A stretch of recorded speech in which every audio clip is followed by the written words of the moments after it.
maandooriyihii saasa ku kalifay inuu walaashaya anaga isla kaaya qabayadana dhinac buu ka haystay anigana dhinac buu iga qabay markaan anigu sheekada ogaadayna waa aniga baraha bulshada keenay in laba gabdhood oo walaala oo naas wada jaqay oo uur ka soo wada baxay in la isla guursado waa wax aad u fool xun waa wax geyga Soomaalida iyo Puntland baceeb ku ah maxkamada sharafta leh waxaan ka codsanayaa ninka gabadha walaashaya isagoo aniga ay qabayadana guursaday oo fidnada wada maadaama aan dad islaam nahay in ninkaas sharciga la horgeeyo marka anigu hadeer talo waxaan isdhihi karaayo ku kalifi kara farxan inuu walaashay uu damco maandooriyaha qaybihiisa kala duwan buu isticmaalaa ninkani aniga hadda ka hor isagoo maandooriyaha soo isticmaalay xabad buu igu dhuftay xabad baana igu taala aniga biraan igu jira gabadhaana wuxuu guursaday aniga oo dhakhtar ku maqan waxaan u imi labadooda isqaba arrinkiina wuxuu waa been arrinkaasi wuu jira wuu qaba xaraana ma ku haysto ama xalaal ha ku haysto gabadhaasi waa guriga ugu jirtaa oo aroosanta waxaan ahay hooyo ilmadooda uma soo xadin ilmahaygi baan haystaa hooyo biro ku jiraan baan ahay oo xabadu igu dhuftay baan ilaa hadeerto xanuunkeedii la rafaadsanon meel la jiifaa ninkan wuxuu raahday waan furay sanad ka hor baan furay aniga sanad ka hor waa deganaa meel baan deganaa hadeerna umul baan ahay ilmahan hadeerto la aan dhalay mijin baa iga dhalay wuxuu raahday naagta sanad ka hor baan furay horta magacayga Nuur Axmed Xuseen baa la dhahaa waxaan ahay gabadhii baraha bulshada arrinkeeda haystay waxaan rabay inaan u jawaabo ninka aan carruurta u dhalay ee yiraahday gabadha uu ila guursaday walaashay ma qabo arrinkaas arbeenan ka hadlo horta gabadha waa walaalahan hay uu qabaa ninkaas ilaa hadeer ilaa abtina way meel u joogtaa way wada joogan labadoodu gurigeena ku wada nool yihiin gabadha walaashay uu ila guursaday oo qaba waa naagtiisi xaraan iyo xalaal wuxuu ku qabaa anigu hadeer ma sheegi karo laakiin way wada nool yihiin gabadhaana wuxuu guursaday aniga oo dhakhtar ku maqan waxaan u imi labadooda isqaba arrinkiina wuxuu waa been arrinkaasi wuu jira wuu qaba xaraana ma ku haysto ama xalaal ha ku haysto gabadhaasi waa guriga ugu jirtaa oo aroosanta wuxuu kala sameeyay maamada hooyaday wuxuu raadey baraha bulshada lacag bayaduna ka raadinaysaa sidoo kale waa hooyo uu madax boostay ayadana hooyaday horena waa u nooleed hadeerna way nooshaa wax uu haba yaraatay qarash oo siiya reerkaasna oo hadeer ku nool yihiin ay meel ku degan yihiin ma jirto horena qarash muuna u tiri jirin hadeerna qarash ma siiyo de haduuna ilmihiisa biilka uu siinayo wanigay siinayo uuna dahaynin de reerka waxba siiya isaga u taala taasi anu arrinka waxaan uga jawaabayaa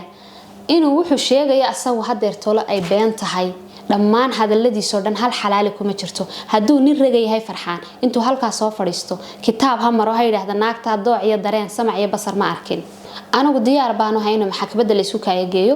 hadda ka hor maxkamadda waana la geeyay laamaha amnigu way soo qabteen gurigiisii iyagoo wada joogaana la soo qabtay ninkan iyo naagtan oo isla de guri reer dhan oo degan oo dhaqmaya yihiin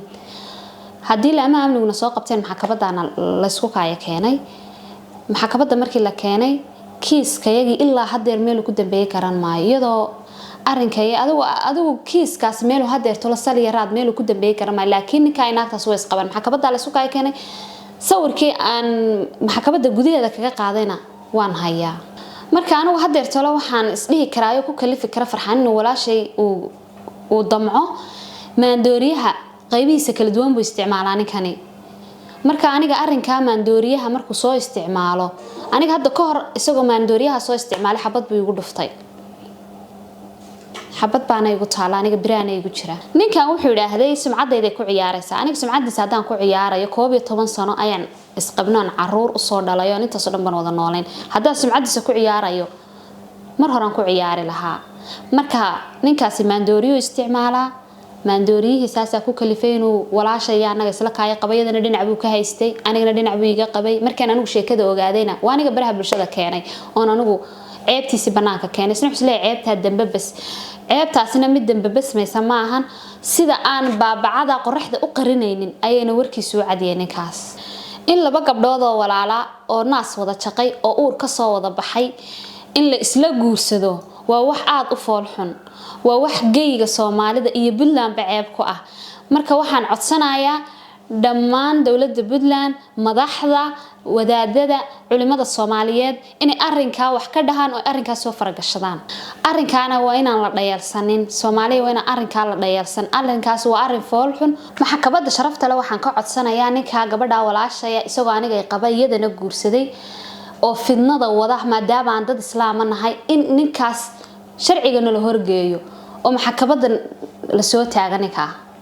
wuxuu dhaaday gabadhaas meeshii lagu arka halay keeno anigu hooyaanahay hooyana ilmaheeda meesha looga wada ma garan karo anigu waxaan ahay hooyo ilmadeedu ma soo xadin ilmahaygii baan haystaa hooyo bire ku jiraan baan ahay oo xabadii ugu dhuftay baan ilaa hadeerto xanuunkeedii la rafaadsanon meel la jiifaa hadduu horta ilmahayga yarka anigu marnaba ma dhigayo haddii aan dhinto laakiin ilaahayba waa baday inuu ilmihiisa haysto ninkan wuxuu dhaaday waan furay sanad ka hor baan furay aniga sanad ka hor waa deganaa meel baanan deganaa hadeerna umul baan ahay ilmahan hadeerto la aan dhalay mijin baa iga dhalay wuxuu dhaaday naagta sanad ka hor baan furay horta taasaan ka leeyahay sidoo kale aniga isaga markaa uu naagtan guursaday biilkii ilmaha ka goostay ilmahana ma furay ilmahana miyuu furay biilkii uu ka goostay ilmaha gurigii buu ka saaray dhammaan wuxuu ilmahaas haday waxbarasho tahay haday gurigooda tahay dhammaan wuxuu ilmaha siin jiray oo dhan khadku ka saara